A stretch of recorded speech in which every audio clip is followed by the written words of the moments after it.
আসসালামু আলাইকুম। আজ ভোলা মেডিকেল কলেজ নিয়ে কিছু গুরুত্বপূর্ণ বিষয়ে কথা বলার জন্য আপনাদের সামনে হাজির হয়েছি।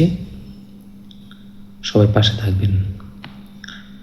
আমাদের ভোলা মেডিকেল কলেজ অ্যান্ড হসপিটাল স্থাপন নিয়ে দীর্ঘদিন একটি আলোচনা চলছে। এর মধ্যে সবচেয়ে বেশি আলোচনা হচ্ছে ভোলার মাঝামাঝি পয়েন্ট অর্থাৎ বুরহানুদ্দিন এবং লালমোহন স্থাপনের জন্য। তো এই বিষয়ে কিছু সুবিধা এবং অসুবিধা রয়েছে। বিশেষ করে একটি মেডিকেল কলেজ স্থাপনের মূল লক্ষ্য হচ্ছে চিকিৎসা সেবা প্রদান। এখন চিকিৎসা সেবা সাধারণ মানুষ থেকে সবাই গ্রহণ করবে, এটা খুব স্বাভাবিক বিষয়। কিন্তু বিষয়টা হচ্ছে মাঝামাঝি বসালেই যে মানুষ সুবিধা পাবে বিষয়টা তা কিনা, এখানেই আমাদের মূল আলোচনা।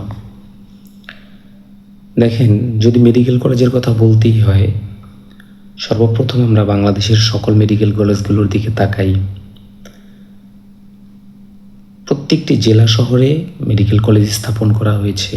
তার কারণ আমি যদি ভোলার উদাহরণটি দিই, যে ভোলা সদরে কেন মেডিকেল কলেজ স্থাপন করা প্রয়োজন। জনসংখ্যার বিচারে ভোলায় সবচেয়ে বেশি মানুষ হচ্ছে চরফ্যাশন উপজেলায় এবং আয়তনে এই উপজেলা সবচেয়ে বড়। কিন্তু প্রশ্ন হচ্ছে, সকল মানুষকে সেখানে গ্রামে থাকে, চরফ্যাশন থাকে না, মোটেও না। যারা গ্রামে থাকে তারা ব্যতীত অধিকাংশ মানুষই তাদের শহরে থাকে, কাজকর্ম করে, জীবিকার তাগিদে তারা বাহিরে থাকে।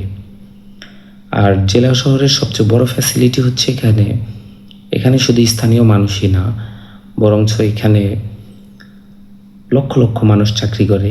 বিশেষ করে আমার ভোলাতে শেলটেক্স সিরামিক্স লিমিটেড একটি টাইলস ফ্যাক্টরি আছে, যেখানে কয়েক হাজার শ্রমিক। তারপর হচ্ছে ভোলার বিচার বিভাগ, জেলা প্রশাসকের কার্যালয়, পুলিশ সুপার মহোদয়ের কার্যালয়, তারপর হচ্ছে ভোলা জেলা কারাগার, পুলিশ লাইন্স, এরকম হাজারো গুরুত্বপূর্ণ অফিস আদালত যেখানে হাজার হাজার মানুষ আছেন।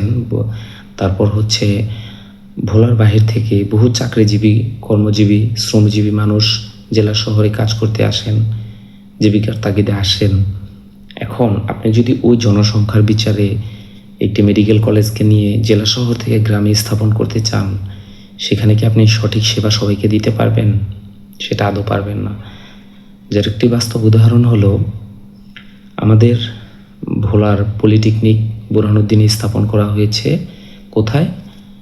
সেটি মূল সড়কের পাশে, যার পাশে না আছে কোনো একটি বাজার, না আছে কোনো একটি ভালো ব্যবস্থাপনা, না ভালো কোনো সুবিধা। তারা কি করতে হয়, একটি বাজার করতে গেলে একটি যদি কলম, খাতা বা একটি 2 টাকার ব্লেডও কিনতে হয়, তারা ভাড়া দিয়ে অন্তত 2-3 কিলোমিটার দূরে যেতে হয়।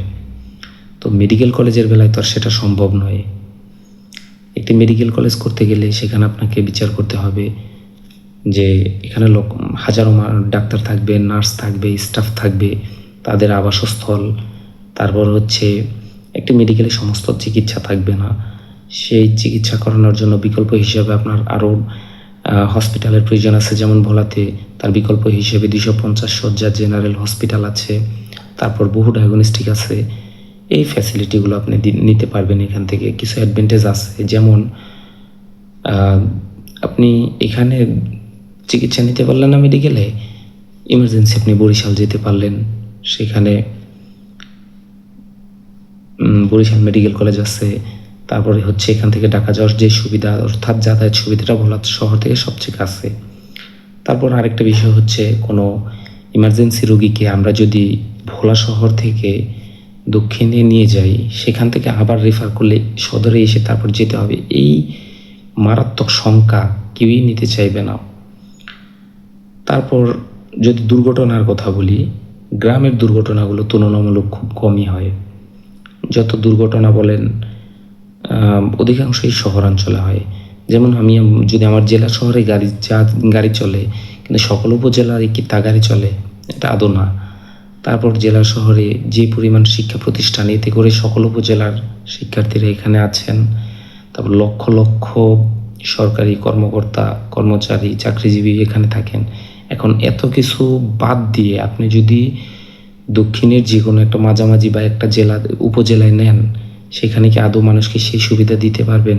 সেটা কখনোই না। এটা নিতান্ত আপনার আবেগ। আপনি বিবেক দিয়ে চিন্তা করেন, আসলে যদি মানুষের কল্যাণের জন্য, চিকিৎসা সেবার জন্য দিতে চান, সেটা ভোলা শহর ব্যতীত অন্য কোথাও গেলে সেই সুবিধা আপনি কখনোই দিতে পারবেন না।